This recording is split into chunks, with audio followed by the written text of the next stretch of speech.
여러분 반갑습니다. 말씀의 빛 성경 강해 시간입니다. 이제 오늘부터 시작해서 약 2주간에 걸쳐 우리가 에스라서 말씀을 묵상할 예정입니다. 여러분 에스라서는 저에게 매우 특별한 말씀이고 의미가 있고 또 애정이 서려 있는 말씀입니다. 왜냐하면 2009년 11월 21일 말씀, 특별히 에스라 7장 10절 말씀이 저를 움직였습니다. 에스라가 여호와의 율법을 연구하여 준행하며 율례와 규례를 이스라엘에게 가르치기로 작정하였었더라. 이 말씀이 제 가슴을 움직여서 저는 이제 지방에서 이제 태어나고 또 학교 다니고 또 결혼도 하고 새 자녀를 낳았었습니다. 그래서 40년간 제가 지방에서 살았는데 이제 부교육제 생활도 한 15년 했습니다.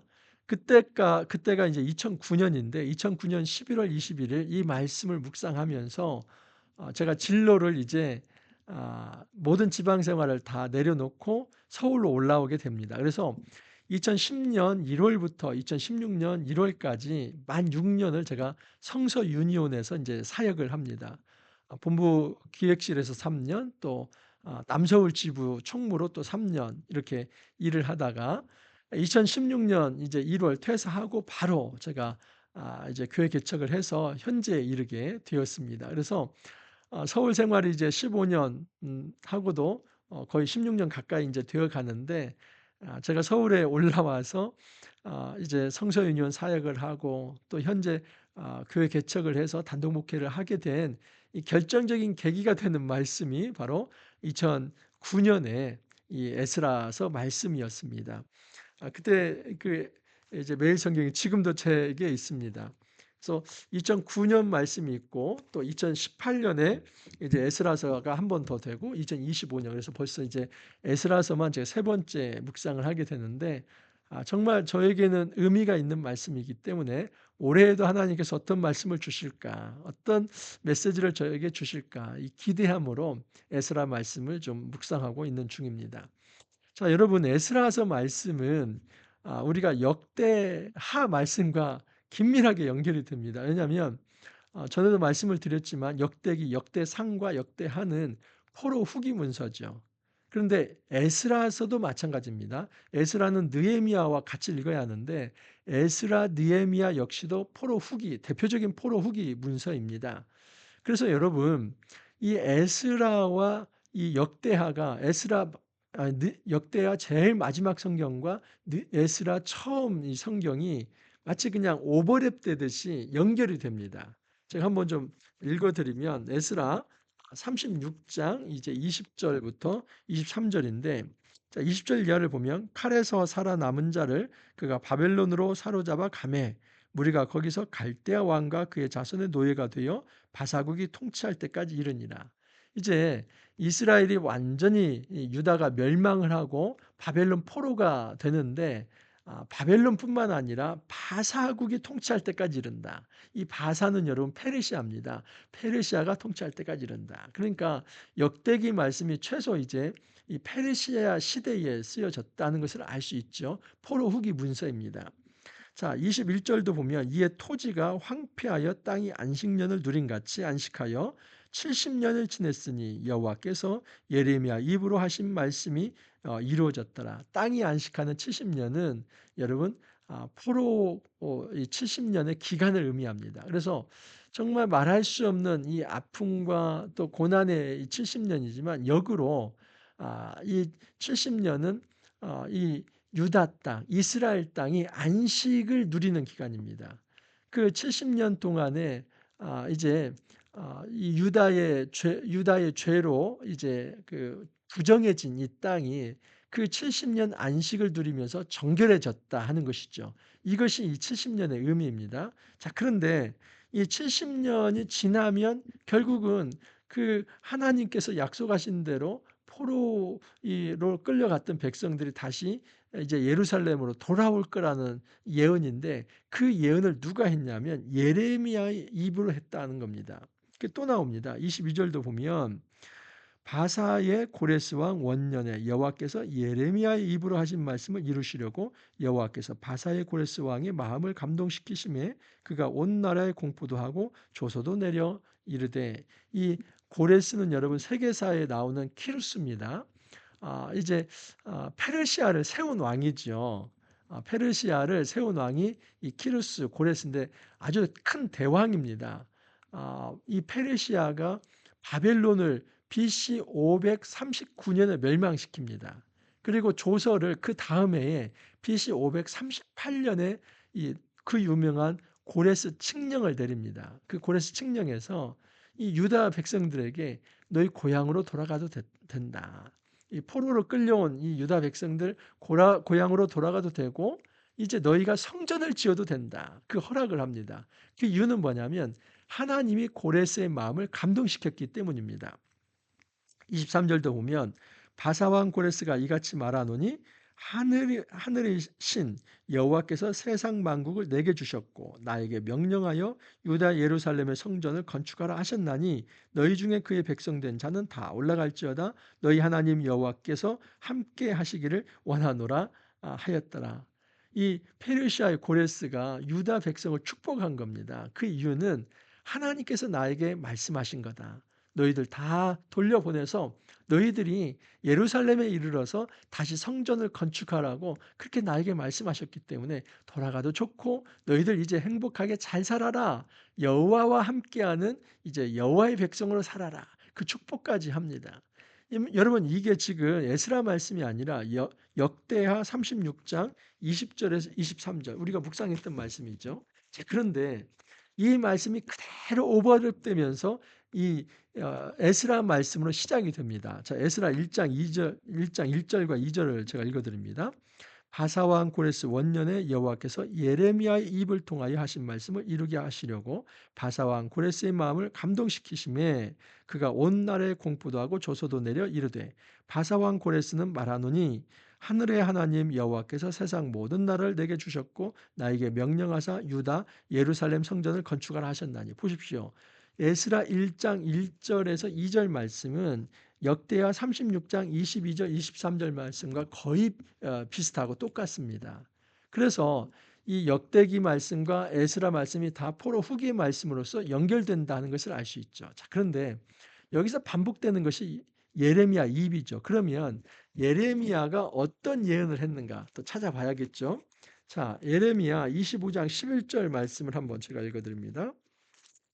예레미야 25장 11절 이 모든 땅이 폐허가 되어 놀랄 일이 될 것이며 이 민족들은 70년 동안 바벨론 왕을 섬기리라. 그러니까 포로 기간이 70년이라는 것을 분명히 명확히 합니다. 그 다음에 12절을 보면 여호와의 말씀이니라 70년이 끝나면 내가 바벨론의 왕과 그의 나라와 갈대아인의 땅을 그의 죄악으로 말미암아 벌하여 영원히 폐허가 되게 하며 그러니까 70년이 되면 바벨론이 망할 거라는 겁니다. 그리고 이스라엘 백성은 돌아올 거라는 걸 이제 예언하는 것이죠. 자, 29장 10절도 마찬가지입니다. 예레미야 29장 10절입니다.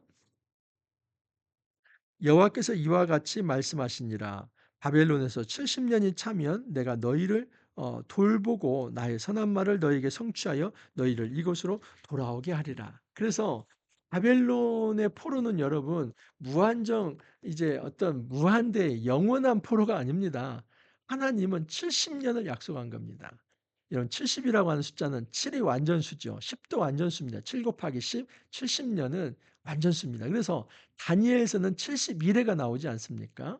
그래서 62일에 또 나머지 7일에 그래서 69일에까지 하고 마지막 한 일회를 또 한때 두때 반때 이 둘로 이렇게 나누지 않습니까? 이게 바벨론이 바라본 이 종말론적 역사관인데 거기서도 71회가 나옵니다. 이 그 71회 역시도 이제 바벨론 포로의 70년을 이제 더 이제 호환적으로 연결시키는 것입니다. 그리고 전체의 이제 하나님 나라 역사를 71회로 이제 보면서 이제 종말론적 이 어떤 역사관을 드러내는 게 이제 다니엘서입니다. 자, 그래서 여러분 지금 하나님께서 약속한 이 70년이 끝나면 돌아올 거다.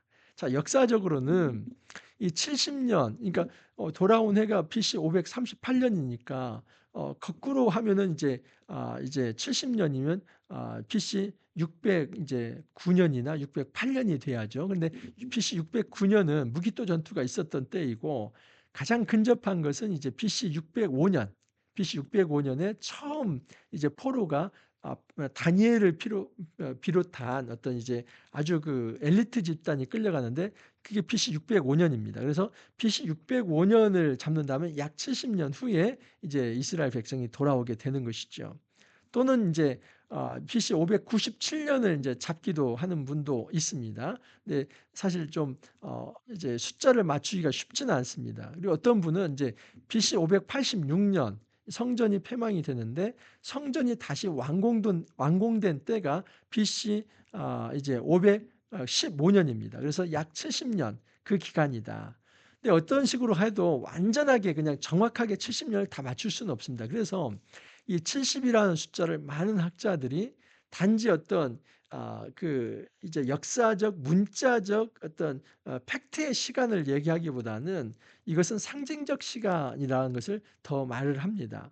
그래서 이 70이라고 하는 수는 완전수, 하나님이 정한 시간, 하나님이 정한 그때가 다 완성이 되면 이제는 이제 이스라엘 땅이 부정해진 땅에서 안식을 누리면서 정결해지고 그 정결해진 땅에 이스라엘 백성이 다시 돌아와서 이제 성전을 건축한다. 그 예언이 성취된다는 것이죠. 그래서 이 70년의 기간은 문자적인 숫자를 이렇게 억지로 이렇게 맞추려고 하기보다는 하나님께서 작정하신 그 완전한 시간을 70년으로 보는 게 좋습니다. 그래서 하나님께서 작정하신 그 완전한 70년의 이 포로의 기간이 끝났을 때 정확히 하나님은 하나님이 약속하신 대로 유다 민족을 다 이스라엘 땅 바로 이 예루살렘으로 돌아오게 하신다 하는 것이죠.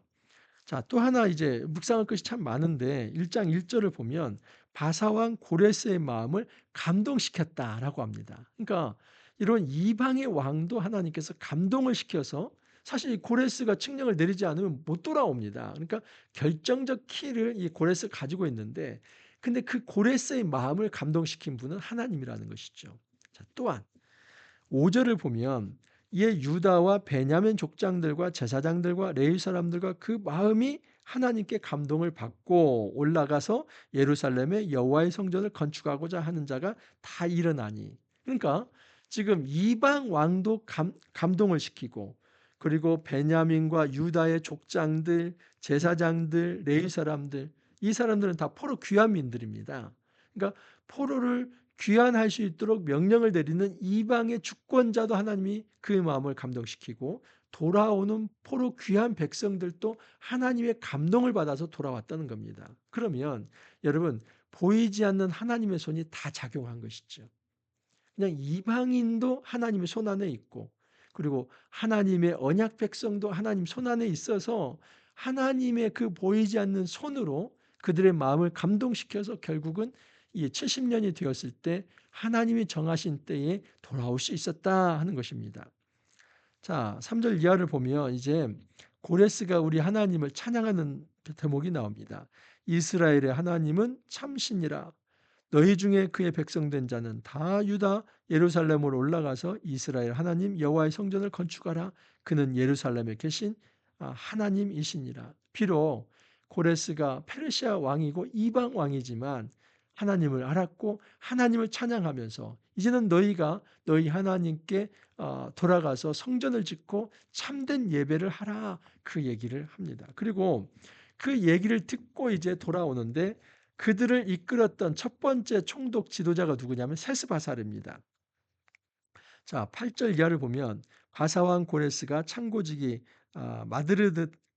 마드르닷에게 명령하여 그 그릇들을 꺼내어 세워서 유다 총독 세스바살에게 넘겨주니. 그래서 여기 세스바살과 이 세스바살이 이제 1장 8절 또 11절 그리고 5장 14절과 16절에 나옵니다. 그런데 이 세스바살과 함께 성전을 이제 짓고 완성한 사람을 누구로 얘기하냐면 수르바벨 총독을 또 얘기합니다. 수르바벨은 2장 2절 그리고 3장 2절 8절 그리고 4장 2 절과 3절 5장 2 절에 등장합니다. 그러니까 이 수르바벨과 그다음에 세스바살 둘 다 지금 성전에 지대를 놓고 그리고 성전을 건축하는 데 있어 지대한 영향을 끼친 그런 두 총독을 얘기합니다. 그래서 이 부분에서 두 가지 의견이 있습니다. 하나는 세스바살과 이제 수르바벨은 동일인이다. 근데 또 다른 의견은 아니다.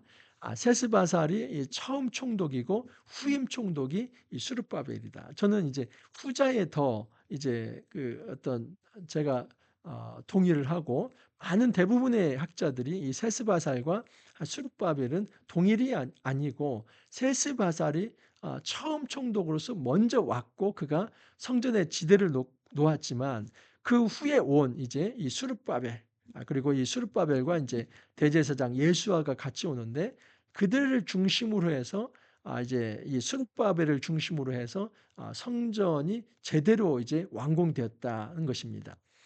여러분 성전에 처음 이제 첫 삽은 언제 뜨게 되냐면 BC 536년입니다. 자, 그런데 언제 완공이 되는지 아십니까?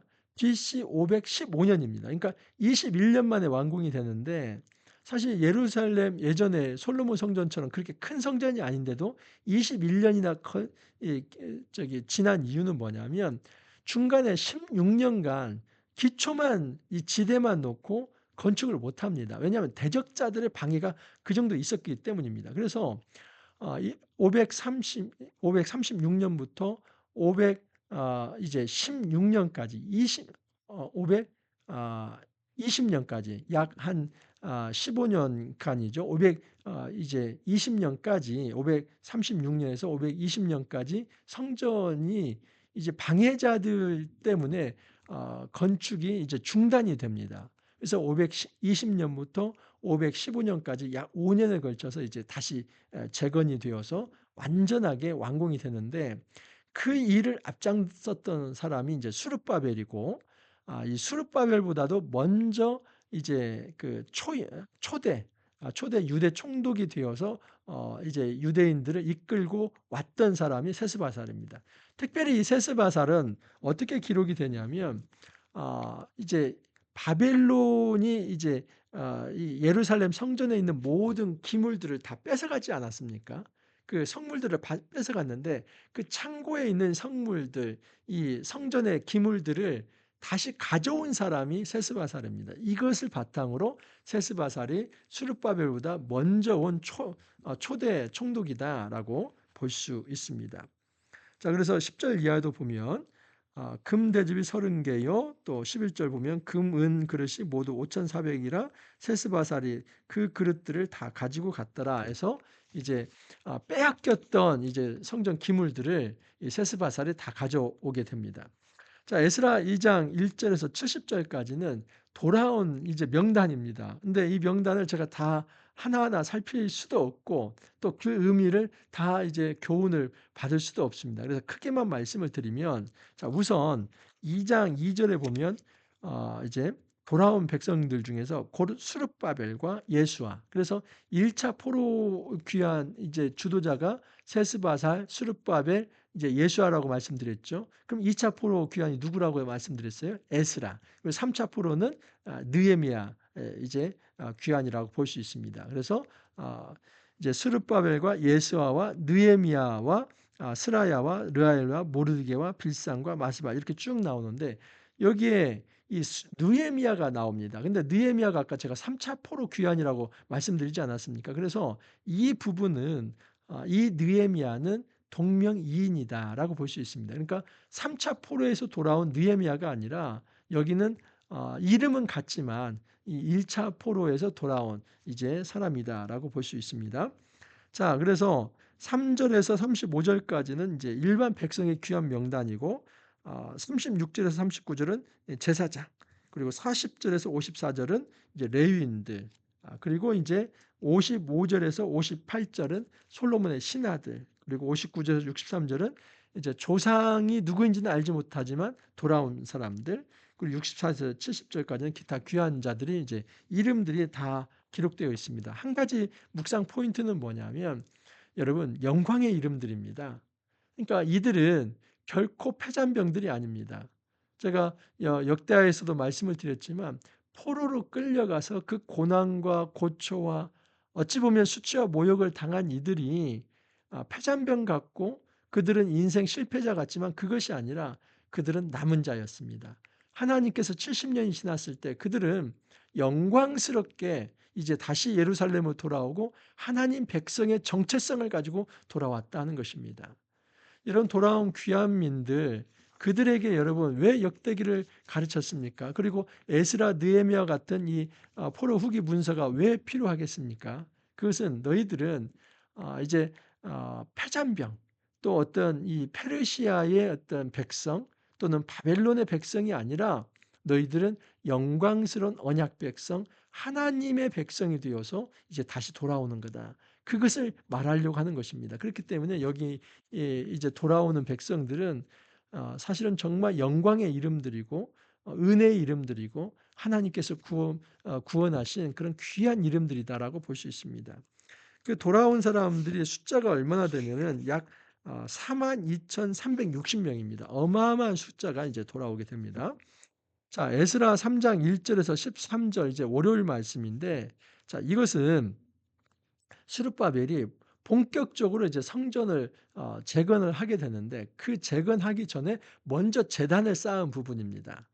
자, 3장 1절 이하를 보면 이스라엘 자손이 각자의 성읍에 살았더니 일곱째 달에 이르러 일제히 예루살렘에 모여인지라. 저는 주목한 이 단어가 이제 일제입니다. 일제히. 그러니까 일제히라는 말은 모든 사람들이 다 예루살렘에 모였다. 언제요? 7월 달에. 7월 달에 뭐가 있습니까? 7월 1일은 새해를 알리는 나팔절입니다. 그리고 7월 10일은 대속제일입니다. 그리고 7월 15일이 초막절이죠.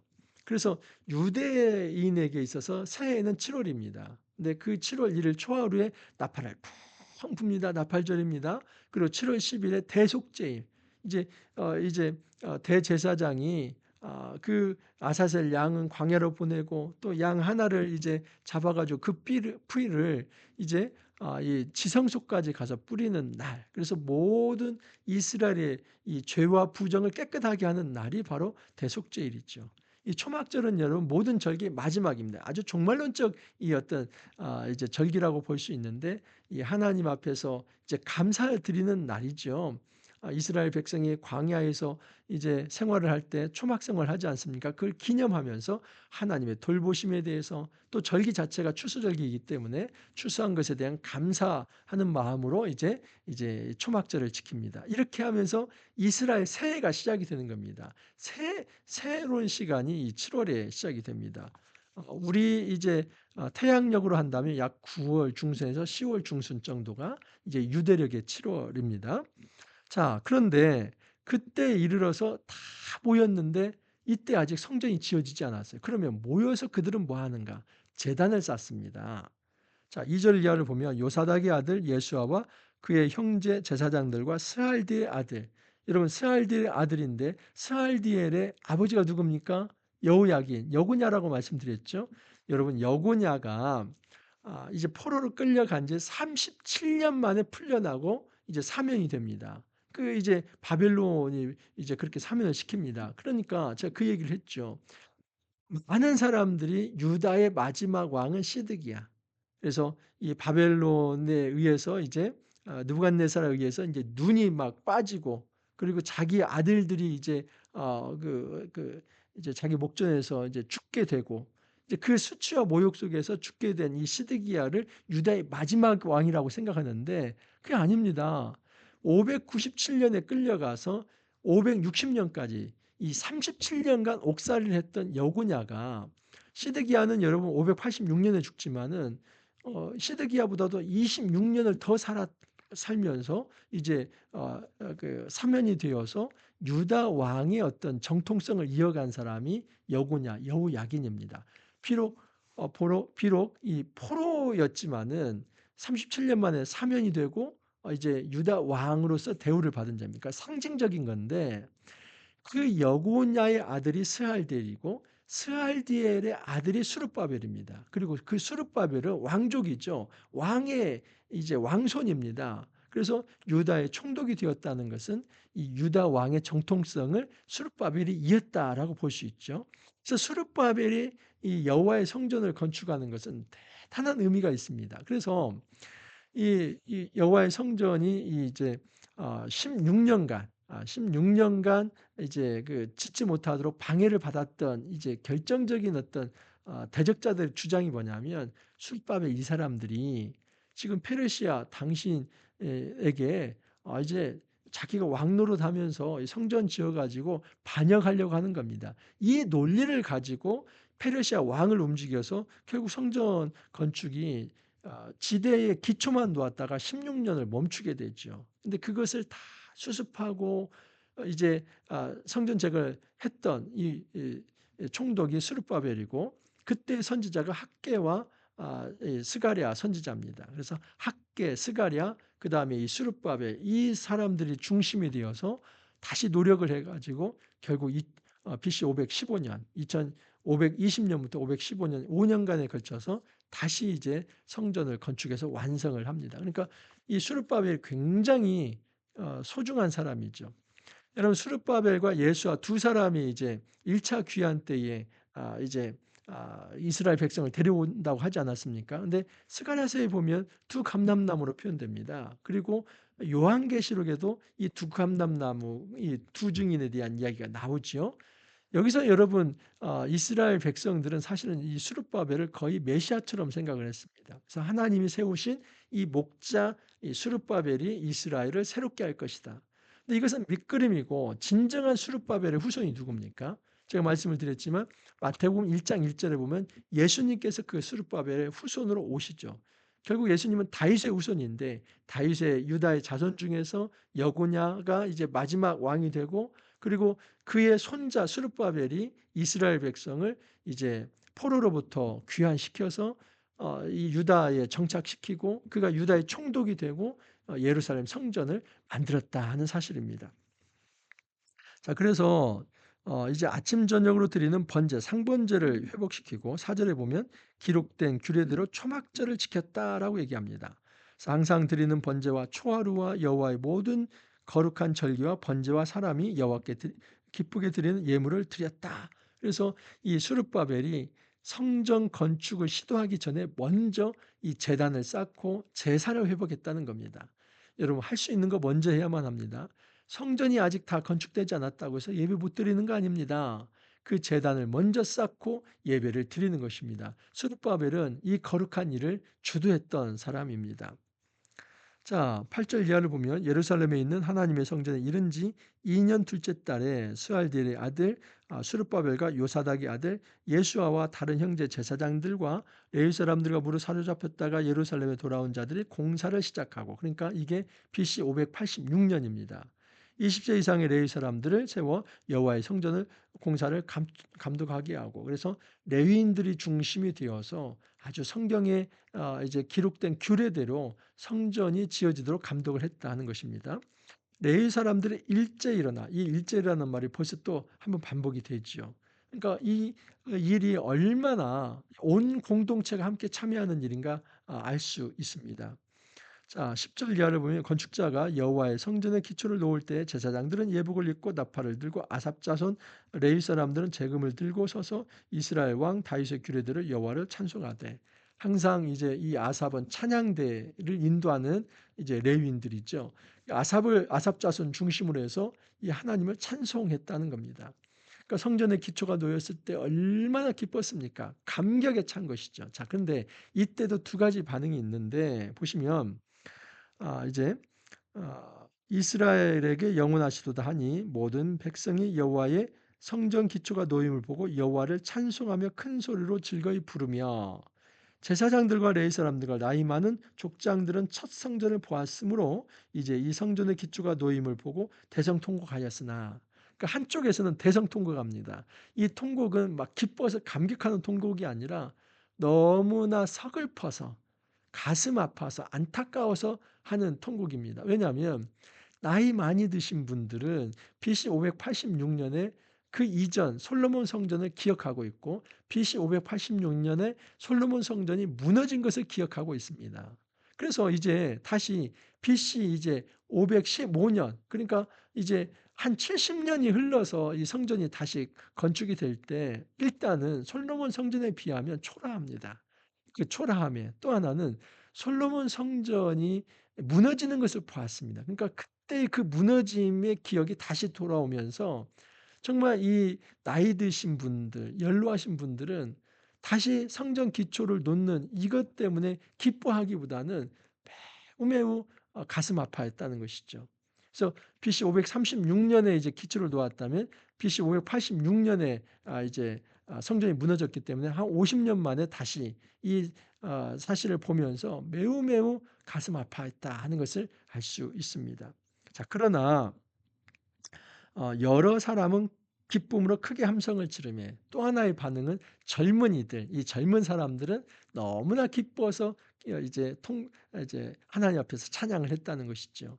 여러분, 이 성전이 건축되면서 한쪽에서는 서글픈 마음과 또 한쪽에서는 기쁜 마음, 사실은 이 모든 것이 어떤 서글픈 마음을 가졌다고 해서 완전히 실망하고 이것보다는 그 예전에 성전이 무너졌던 것에 대한 아픔들, 그러나 다시 지어졌을 때 예전만큼은 못하는 것에 대한 그런 어떤 연세 드신 분들의 이 성전을 바라보는 어떤 깊은 어떤 마음들, 그것은 절대 이 성전 건축이 이제 쓸모없다거나 또는 무시하는 그런 조롱의 태도는 결코 아닙니다. 그냥 이전에 가지고 있었던 상처가 어우러져서 새로 지어지지만 그것에 대한 아픔을 가지고 있었던 것이고, 새로운 세대는 그 이전의 역사를 잘 모르기 때문에 그냥 기뻐만 하는 것이지요.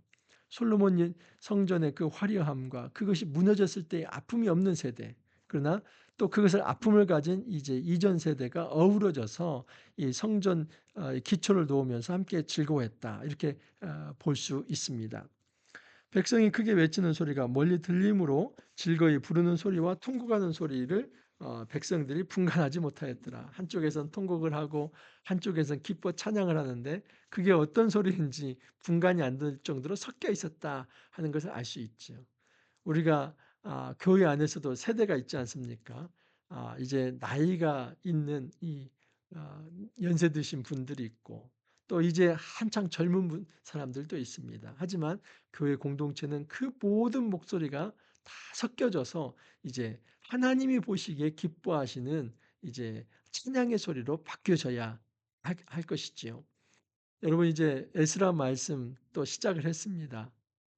정말 에스라 말씀은 어 핵심이 사실은 율법 선포에 있습니다.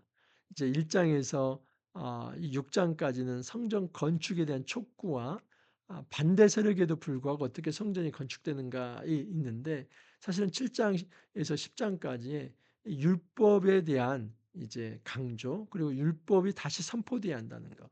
그래서 여러분, 성전 건축은 사실은 성전 건축이 그 예배에서 끝나는 게 아니라 포로 후기는 더욱 이제 성전 중심에서 율법 중심으로 넘어간다 하는 것으로 이제 이야기가 됩니다. 그래서 실제로 포로 후기의 유대인들은 성전 제사도 중요하게 여기지만 레위인들을 중심으로 이 율법 교육과 율법을 통한 언약 공동체 정체성을 더 확실히 합니다. 그래서 포로 후기 백성들은 사실은 성전보다도 이 율법이 더 강조가 되고 율법의 말씀의 통치를 받는 것이 언약 백성의 정체성을 가지고 살아가는 것이다, 이렇게 이제 생각이 바뀌어 가게 되지요. 여러분, 우리 삶 속에서 이제 우리가 다시 회복해야 할 성전이 어떤 건지 묵상할 수 있기를 바랍니다. 이 언약 공동체, 성전 공동체가 우리가 다시 지어야 할, 재건해야 할 성전이지요. 또 하나는 그렇게 성전이 건축되었을 때 결국은 말씀의 통치, 이 율법에 대한 교육을 통해서 그 언약 공동체의 정체성이 이어져 갈 수 있다는 사실입니다. 이 사실을 우리가 기억하면서 이제 에스라 말씀을 더 깊이 있게 묵상할 수 있기를 바랍니다. 이렇게 기도합니다.